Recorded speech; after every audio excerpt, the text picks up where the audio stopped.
Hey guys, I'm back with a video review of the Geertop 1-person 3-season tent. I've had this for probably 5 months and I've used it maybe 4 times.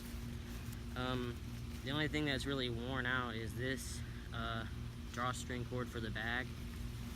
It ripped yesterday. I don't know what caused it, but it's not the same material as the guy out point, so it would be an easy fix, but it's just something to note. So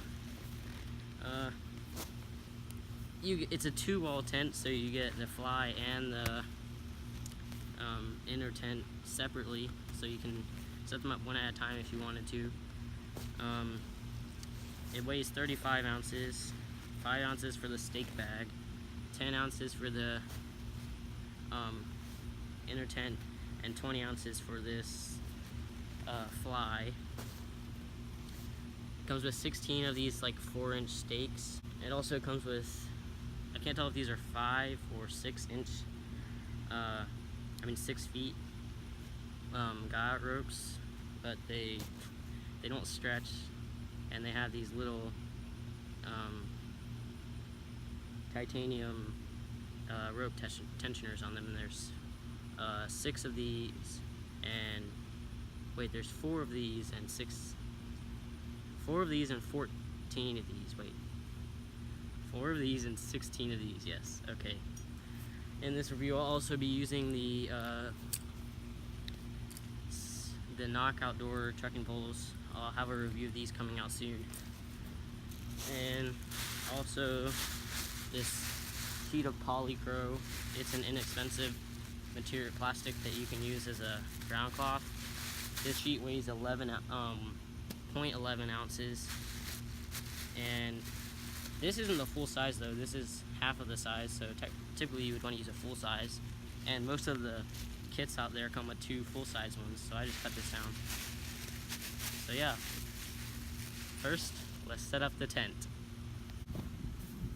Okay guys, now that the tent's set up, let's get into the pros and cons and an overall review and stuff that I liked about it.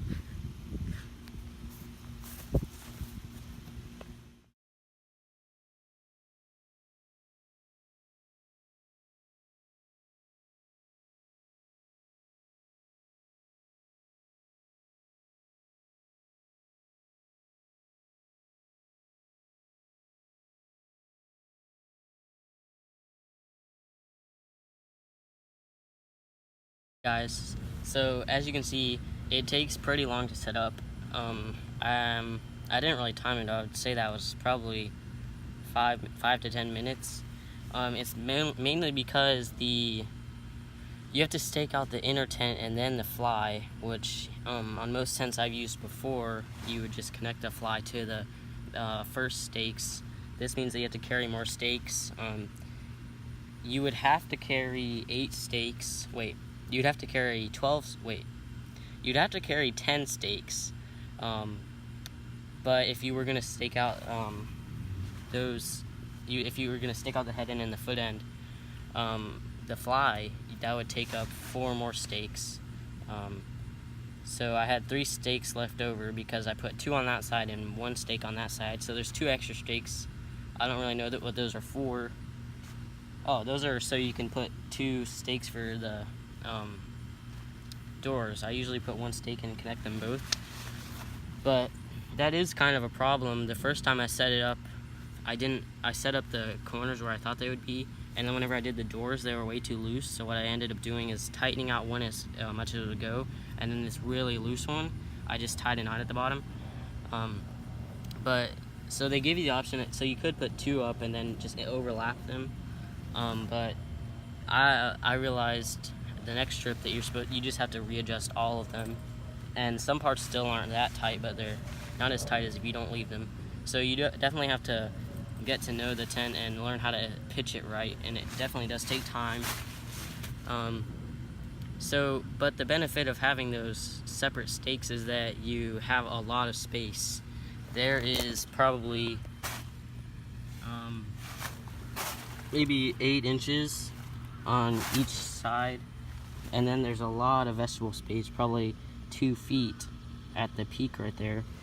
And another thing is I did 2 stakes on this side, so you can stake out that piece and that piece, but that made it really weird. So what I usually do is connect them both to one rope, and that usually works pretty well. One thing I was scared of this one trip, it was raining pretty hard, is that kind of goes under that peak right there of this part, and then it goes down.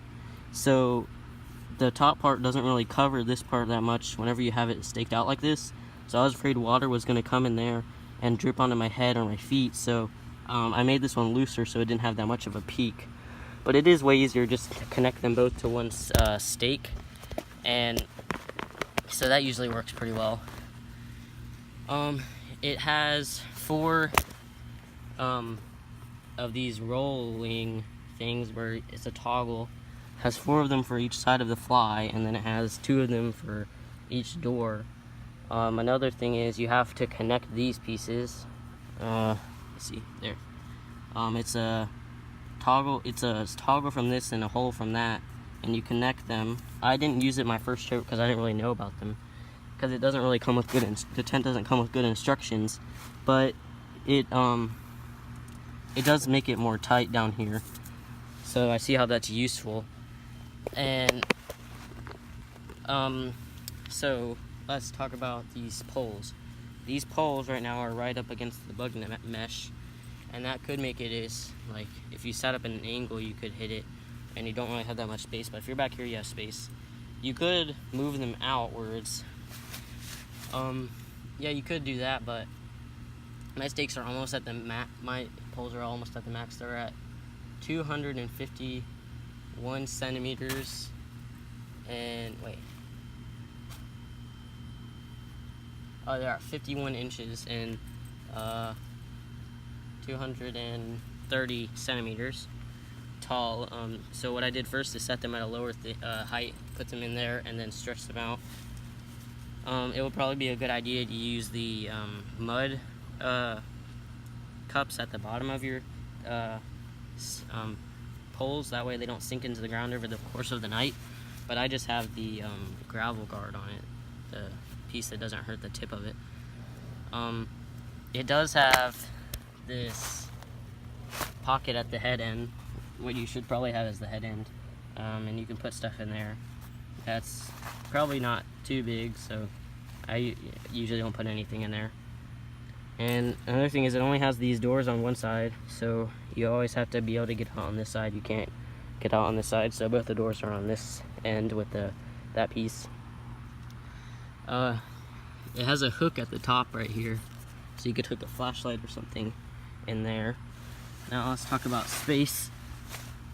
So whenever I'm lying down, not touching anything, there's a bunch of space at my head and a little bit of space at my feet, but myself didn't touch any of the tent or anything.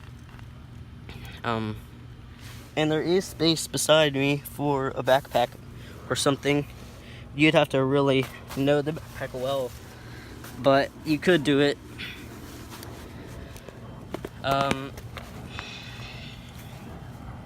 So yeah, this is a good one-person tent. You could fit another adult in here if you were sleeping on your sides or something. You definitely could fit a dog at your feet if your head's scooted up. This is a pyramid tent though, which means the peak is in the center. So as you sit up, my head usually touches the bug net, but the bug net's not going to have any condensation on it because it's a double wall tent, which is a good thing for these types of tents. My ground sheet's rolling around out there. I didn't use it because I didn't feel like using it because this is just grass. But yeah, so that's a good thing about the double wall tent. So you do have to carry more weight since there's more bug mesh and there is more stakes, but it has definitely good ventilation. The whole rain fly is about like 3 or 4 inches off the ground, so you do have ventilation coming in from there, and then you have the ventilation coming from those. So yeah, it is still poly, which means that it stretches. It rained pretty hard, and the sides did pretty well, but the tie outs out there did pretty bad because, I mean, it's not still poly, it's still nylon. But the still nylon, what it does is it stretches in the rain, or it sags. And the tie outs for the rain fly have shock cords, so that will, if you tie it out really tight, it will, whenever it sags, it will stretch up. But the guy lines don't, they're normal rope that doesn't stretch, so that will sag. But yeah, it's a pretty good tent. I mean, it's cheap. It's $100 on Amazon. You can get the fly and this separately. The tent is $39 and the fly is $69 by themselves, and they will come with the stakes and the guy lines you need if you buy them separately, and they both come with their own stuff sack if you buy them separately. But yeah, you can set them up separately. If you set up the fly by itself, you only need one trekking pole.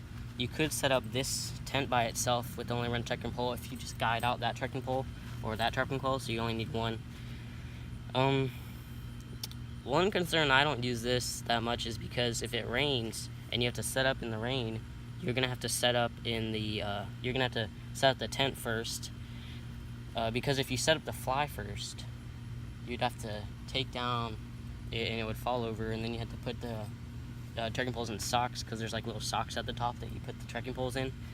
And so I didn't really want to do that, so now I just use a hammock, because hammocks you can set up the tarp and then everything can go under something dry while you set up everything else.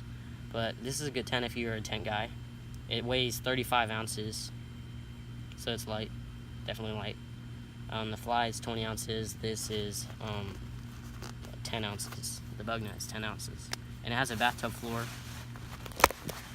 It has these aluminum stays in it, like I said. That helps it stay up in a bathtub. So if you get it tight enough and you readjust your stakes, that's important, you'll get it to be a good bathtub. So have a good day and peace.